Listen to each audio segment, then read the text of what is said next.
Sarah Spain, L. Duncan, Frank Isola. You know what we call today? Overreaction Monday. That's what we call it. Baby. And it's great to have you here. That's an overreaction. You see, an example. We'll be talking about the Cowboys. You can overreact to a lot of what they did. And the Browns and the Eagles. But we start with Tom Brady's debut in Tampa Bay. In one word, yell it out. That debut was Winstonian. Jamesian. Jameis Winston threw an NFL record 7 picks, 6s last year. And then in the first game, Brady throws one as well. 2 interceptions for the game in the loss. And we're going to start with Bruce Arians because he missed no words after the game, put both interceptions squarely on Brady. Then today, kind of took back the first interception, said maybe it was on Mike Evans, but also, quote, he looked like Tom Brady in practice all the time, so it's kind of unusual to see that in a ball game because they didn't do things that we didn't get ready for. Bruce Arians, it's Overreaction Monday. Are you guys overreacting or is Bruce Arians overreacting? L. Duncan, what was Tom Brady's major malfunction? Yeah, Bruce Arians, I think, is overreacting a little bit. This is the first time ever maybe practice Tommy's been called more determined and with more grit than actual game time Tommy. That's odd. But Tom Brady, leading up to this week, we all thought he was being modest. He was just obviously being realistic. He's the one that said, like, he still didn't have a firm grasp on the playbook or timing or chemistry down with any of his receivers. Relax, because here's the one positive thing to this whole thing, right? Like, I think everybody thought Tom Brady was just going to show up, be Jameis Winston, put up Jameis Winston numbers, minus all the miscues and just be more accurate. But the truth is, for 29 of his 36 pass attempts, he had a clean pocket. So more than adequate blocking. Yeah. He had 70% completion rate through 2 touchdowns. Yes, those 2 interceptions as well for 200 yards. Like, he's a game manager at this point in his career, and that's okay because Kirk Cousins has made a lot of money doing just that. True, but back to Bruce Arians today. He wants to see more grit and determination from Tom Brady. He said that, Frank Isola. How do you hear that from his coach? Yeah, I want to hear what Mrs. Brady thinks of Bruce Arians going after a husband like that. I guess we missed those press conferences when Bill Belichick would say, we're on to Carolina. That's not what Bruce Arians said. I think it's important because, you know, this is a win-now team, obviously, and now you're telling the entire locker room, if I can go after Tom Brady, I can go after you. Tom Brady was not good enough. That pick 6, no excuse for that. He's done that now in 3 straight games. He needs to get better. What happened to all these workouts that he was having, Tony, that we heard about at the high school with all his receivers? I thought he was getting work in. It was not good enough. I think it'll get better, but you have to be a little discouraged with the way that he's played the last few games, a couple with the Patriots, including the playoffs, and the way that he played yesterday. So you don't believe it's an overreaction to say this was a discouraging performance. Sarah Spain, I'll bring you in. The question was, wait till Tom Brady gets weapons. Well, he has weapons, and what did you see in his week 1? Well, first of all, Mrs. Brady's not responding to anything except for what Elle said, that Kirk Cousins has made a lot of money that way. They're not worried about money, Elle. Mrs. Brady's got that taken care of, okay? He wants, if anything, he just wants another couple titles before he's gone. I think even Bruce Arians isn't overreacting. Tom's going to have to get used to a guy who's much more open and frank with reporters. He's going to give out information. He's going to tell you what he's actually thinking. And in this case, that's what he was thinking about Tom's performance. The only people who are going to overreact are gas bags like us that are going to love the idea that Bill won without him and Brady couldn't win without his coach. It's week 1, especially with this offseason. You got to give this Bucs team time, a new offense, the weapons. Those miscues probably come from comfortability with those guys. He just got there. Everyone chill. Okay, but Rob Gronkowski was there. They played a few games together before. They weren't working it to Gronkowski. And I was watching the game, and the end of the call, Troy Aikman, doing a great job as always, said, this is the NFC title game. That's an underreaction if you're viewing it from Tampa. I mean, what did Tampa show you yesterday, Sarah Spain? I think that this is exactly what I expected from them. I think it takes a couple weeks for them to start firing on all cylinders because of all the new parts and because it's just a guy who spent 2 decades somewhere and needs to adjust without having any preseason games. I think they will be a wild card team. I don't think they're going to win the division, but I think by the end of the season, they'll be somebody to have to contend with. L. Duncan, can this team contend for whatever it is they want? Super Bowl, clearly, they brought in Brady for that while he's a game manager.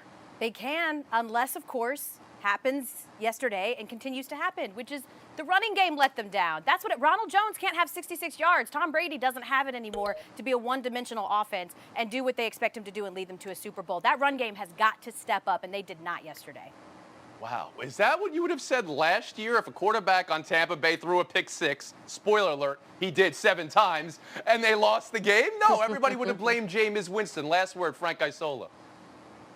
Well, you know, we all make fun of, or some people do, make fun of the Patriot way. The Buccaneers had 9 penalties for 103 yards. That's an undisciplined team. So Tom Brady, maybe he's known with the warm weather, he's not in New England anymore. After that first game, he now knows that he's got to be better. The entire team needs to be better, have a chance. We'll get to the Patriot way, although it's a new Patriot way now in a bit. I want to talk about Sunday night, last night's game, L.A. and Dallas, and this one play. This one play changes the whole game. I want to know what you're calling here. Offensive pass interference. There was 31 seconds left in the 3-point game. That would have put Dallas in field goal range to tie. A couple chances in the end zone to win. Gallup with the offensive pass interference, effectively ending the game. Rams 20, Cowboys 17. Frank, is that offensive pass interference?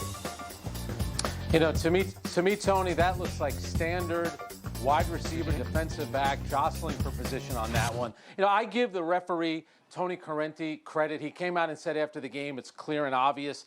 I'm not buying that. I don't think it was clear and obvious. That, to me, first of all, he kind of pushes off with the back of his hand. How much can you really push off and create that separation? He was already separated enough. Probably would have caught the ball anyway. I did not like that call. Okay. I thought Jalen Ramsey did a pretty good job selling it as well. But did you give Correnti credit for coming out and saying it, and you disagreed with it? Okay. L. Duncan, you were shaking your head no. No, I think it was offensive pass interference. I just disagree with Frank in that, I don't think that it was, as cut and dry and clearly a miscue. You cannot extend your arm. Michael Gallup made a mistake there. I'm sorry. You cannot extend your arm and put it on the shoulder of the defender. It was a mistake because it was unnecessary. He had Jalen Ramsey, one of the best shutdown corners in the league, beat. You didn't need to do it. They're going to call that every time. You hate that they called it then, but Tony, you started out the segment by saying, and this cost them. No, what cost them was Mike McCarthy decided to do something that nobody all last season decided to do, and that is try. The 4th and 3 play. Correct. Nobody had done that in the fourth quarter, inside the red zone all last year, and Jason Garrett had never done it. Why do that? Do you have the probabilities at the top of your head, the stats there, what it would be for a field goal and what it would be for going for it on 4th down? Do you happen to know what it was? I have no idea what the probability was. 0.4 versus 47.2. Sarah's got it, 47% to 47%. Wow. Well, let's bring in Sarah Spain and award her with all the points, the Stat Khaleesi, as she's known on this show. You can address Dallas going for it on 4th down there or that call. Go ahead, Sarah. I'm going to address both of them because I just gave Elle so many looks during that segment. Okay. She didn't see. Number one, it is pass interference. And if your argument for a call is don't call it then, it's a terrible argument because the call should be the same throughout the game. As much as it might be tough to make that call late in the game, if you have an extended arm to create separation, they're going to call it every time. And Ella's right about one thing. He didn't need to do it. Yeah. And the problem is it draws so much attention when you have full extension, they're not going to be able to ignore it. As for that call, I love it. You're at the 11, so you have a really good opportunity to actually punch it in, and then you've got tons of time to be able to kick later from a much further distance out and still be able to get that 3. We always love to criticize after the fact when things don't work, but that was the right call. His offense was cooking. He felt good about it. He wanted to give them some confidence early on and had plenty of time to come back around. It just didn't work, and they're not always going to work. Okay, I want to get the numbers right because there was some crosstalk. 47% chance to win the game 47.4. if you kick the field goal, 47.4, and 47.2 if you go for it on 4th down. A lot of crosstalk. Well, bring back in L. Duncan. Tony, here's the only number you need to know. Do you know how many game-winning drives Dak Prescott orchestrated for the Cowboys last year? 0. It was 0. 0. So why give up the points when you don't trust that you've got a quarterback that can lead you down the field and put points? That being said, it would have only tied the game then, and you would still need Dak to do what he didn't do just last year. L. Duncan. Well, I don't know his overtime we need to move on, but I want some moment here on the L.A. Rams. Did the Rams in any way look like the team that they looked like 2 years ago to you, Frank? And did Goff in some way? Well, Goff played well, but Aaron Donald, I mean, the guy's a one-man wrecking ball. Look what he did to Dak Prescott, who, by the way, was 1 for 7 on 3rd downs. We spent all of offseason talking about how much Dak Prescott's going to make. It sounded like we were more concerned about Dak Prescott's salary than our own salary. He did not play well, and Aaron Donald had a lot to do with that. That guy is an absolute one-man force. Statistically, Goff was getting rid of the ball a lot quicker than he was last year. Much more similar to what it was 2 years ago when they made the Super Bowl. One more story here to talk about. Let's get to that new Patriot way. All right, Cam Newton in his New England debut, 15 of 19, which is an incredible percentage. but it's the 15 carries he had, a career-high 15 carries. And the team ran it 42 times. Sarah, can a run-heavy Newton-Belichick-McDaniels marriage, which I guess is an open marriage, work in 2020? Thank you for making me think of that before I need to answer this question. No judging. Yes, the answer is actually yes. I got distracted by Bill Belichick in an open marriage. No judging, Yeah, no because judging. here's the thing. You totally can change this offense in ways that you couldn't with Tom Brady, because we saw a perfect example of this last night. They had Cam in the shotgun with White to his right, and the defenders had to make sure that if they wanted to stay put on Cam because they were worried about him running, then that frees things up for the running back. If they decide they're not worried about Cam and they shift to White, now Cam's got all this open space. That was not a threat that Tom Brady was going to give you. So it opens up the run game, and assuming that Cam, and we need to see a little bit more, is healthy in all aspects of his game and can still hit those deep threats, it just offers McDaniels so much more to work with. I know that sounds crazy when you lose an MVP like Brady, but it's just a different look. It'll be interesting. So what's your grade overall for this first impression from Newton and the Patriots? You giving it an A, an A minus, a B plus? And B plus. Okay. B plus. Elle, how about you? Yeah, I would give it a B+. I just feel like it's not sustainable. Like, it was great to see, and I love that he put up all those historic numbers for a running back to prove how futile that position has been. The dual quarterback thing hasn't been a thing in the Patriots for many, many decades, apparently. But the guy had 13 runs, designed runs. That was a career high. He is coming off of a foot surgery. I don't understand why then is the time that you choose to employ that, especially facing a Dolphins defense who is one of the worst pass defenses all of last season. These people were terrible yesterday, and so I just don't think that it was fun to watch. It's not sustainable. He's going to get hurt. Okay, Frank Isola, how'd you grade Newton week one? I'm giving it an A because he had lost his last 8 starts, and I think that's the thing here. The Patriots needed this game. He needed this game. Remember, New England lost their final 2 games of last season to Miami and then Tennessee as well.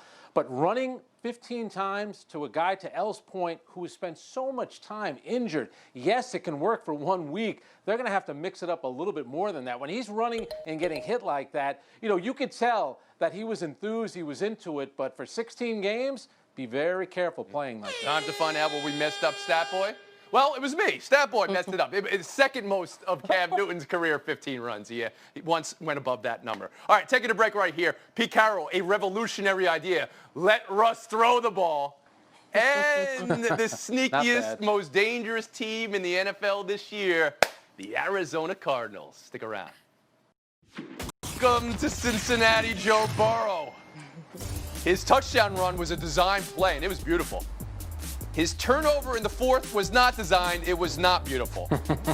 And his 2-minute drill put the Bengals in position to win it until the OPI on A.J. Green, and in position to tie it until the missed field goal. Chargers 16, Bengals 13. For the game, Burrow 23 for 36, 193 yards, 46 rushing, and a pick. Sarah, what's the takeaway from Joe Burrow's debut? As they were trying to get that 2-minute drill done, I said, whatever happens in the next few seconds, I'm just so happy for Bengals fans. They know they got a real one here. As someone who's been looking for a quarterback, they can be excited about the future. And I didn't mean for it to end on his gimme kick. That's not really what I was expecting. But then they showed him looking up at the scoreboard with this look, and I was like, you know what it's like to be in the pros now, kid. You got this out of the way, and hopefully it'll just be excitement going forward of what could happen going forward. Frank Isola? Yeah, I hated the interception. I hated the call on A.J. Green, but Sarah and Elle are going to tell me it's the letter of the law, letter of the law. I don't like that call at all. But to his credit, he did drive them down. I also like the fact that he was disappointed after the game. Here's a guy, all he did at LSU was win. Disappointed in the way that he played, disappointed in the result. That's a good sign. Right. At LSU, he never threw a pass that looked like that interception in the fourth quarter his entire season last year. Wait, so you don't think that was offensive pass interference on A.J. Green? Man, I got to have Frank repping some of my flag football games. This is incredible. No flags whatsoever. Elle, do you believe that was OPI on Green? It was 100% OPI. I didn't want it to be as such. I wanted to have that great storyline, and well, A.J. Green's a former dog, so no, I didn't want it to be. It was absolutely textbook. He pushed off. Like, you can't do that. But the Bengals should feel good about Joe Burrow, because you know what? When you have absolutely zero preseason games, so zero grasp of how fast an NFL game is, you know the D-line you don't want to face in your first maiden voyage? One that features Joey Bosa and Melvin Ingram on it. So, yeah, he definitely had a tough day, but he came down the field at the end. He showed a lot of resolve. I think they should feel really good about what they've got. We move on. Buy or sell, too. I told you, Pete Carroll's revolutionary idea. Let Russ throw the ball. 31 of 35, 4 touchdowns. Seattle rolled Atlanta. The Packers, with Rodgers throwing the ball, 364 and 4 touchdowns. They drilled Minnesota. And Lamar Jackson, not surprising. The Brownsing, not surprising. But when it hits your lips in week 1, it is kind of intense. Frank Isola, whose first impression means most? You know, I feel badly for Lamar Jackson because, unfortunately, I'm only going to judge him on how he does in the postseason. We've seen him have tremendous regular seasons before. Same thing with Aaron Rodgers, but the Packers have kind of flown under the radar. So we're always trying to put all these quarterbacks, whether it's Watson, Dak Prescott, we're all trying to put them in the Mahomes category. Russell Wilson and Aaron Rodgers, they're there. The rest of the crew, they're all chasing. L. Duncan? Okay, well, the Falcons defense was playing man coverage like it was zone, so let's pump the brakes a little bit there. Aaron Rodgers was really good, and I don't think anybody's surprised that. But I can't stand that we always, yawn at greatness. Like, Tony, even you said it, Lamar Jackson just being Lamar Jackson. Not necessarily. I was most impressed with him because his ability to throw deep was an issue and concern last year. Right. He was 9 for 10 on throws 10 yards or deeper yesterday, so I thought that was a really promising look at a part of his game he's been focusing on. Statistically, it was 80% completion, and it was 11 yards per attempt. You're right. That's not just Lamar Jackson. It was the Browns. Sarah Spain, you want to join in here? Yeah. Yeah, I want to talk about the Browns, but I wanted to first mention the one thing to keep an eye on with the Aaron Rodgers stuff. It was a great, spiteful entry back into the NFL for him. But 17 targets for Devontae Adams, and 6 was the next most. So just keeping an eye on whether teams decide, okay, that's your guy. Now let's really test and see if you have weapons or not. So I'm keeping an eye on that. But also the Browns, you said it's not surprising when the Browns, that's so sad, though. They get a new coach. You got Baker Mayfield that you feel like, okay, let's see that accuracy we used to get into. All these weapons. I still have hope, and they keep letting me down. What's going on? And they let you down so quickly. You know, it's like gradually and suddenly. It's the first drive, and it's a turnover. We'll move on. You talking about targets. You like the number of targets that Rodgers and Devontae had. How about Kyler Murray and DeAndre Hopkins? Their first game together? Sure, throw him 19 times. That looks like there might be something there. Arizona played from behind all game, but Murray with his feet taking the lead late, and then Garoppolo not being able to get over Peterson's helmet for the game winner. Another Super Bowl loser opening a season 0-1. L. Duncan, just one result in the NFC West, or something more? I think it's just one result. You can never sort of overestimate how good divisional opponents play each other, but I would definitely not be underreacting to, yet again, a Kyle Shanahan-led team that disappears in the second half. How you don't target George Kittle, I know he got hurt, but he came back in that game, and how you don't target him one time in the entire second half, despite the fact you weren't getting a lot from your backfield, and despite the fact you have no receivers, I just don't understand. All right, so you're not willing to call it Overreaction Monday, but you said not Underreaction Monday in your answer. It's not Underreaction. Sarah Spain?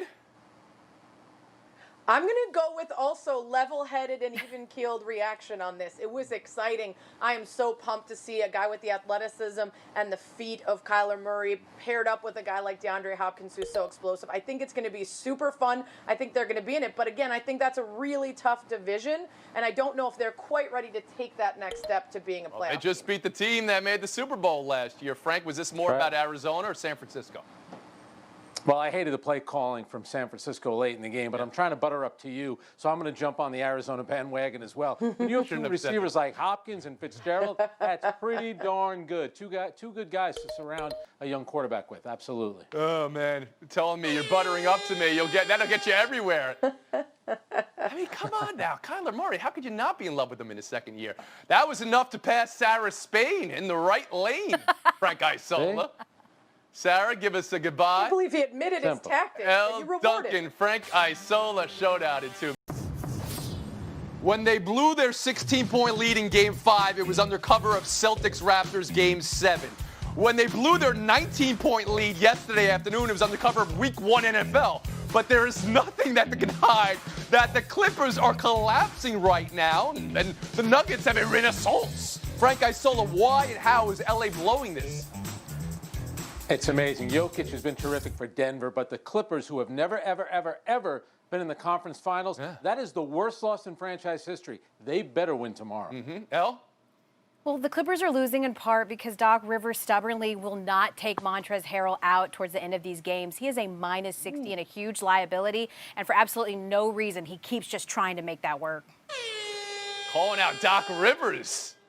I hate it. Ubuntu in there just to make it, copacetic. But okay. Point, L. Duncan. We'll move on. Showdown 2.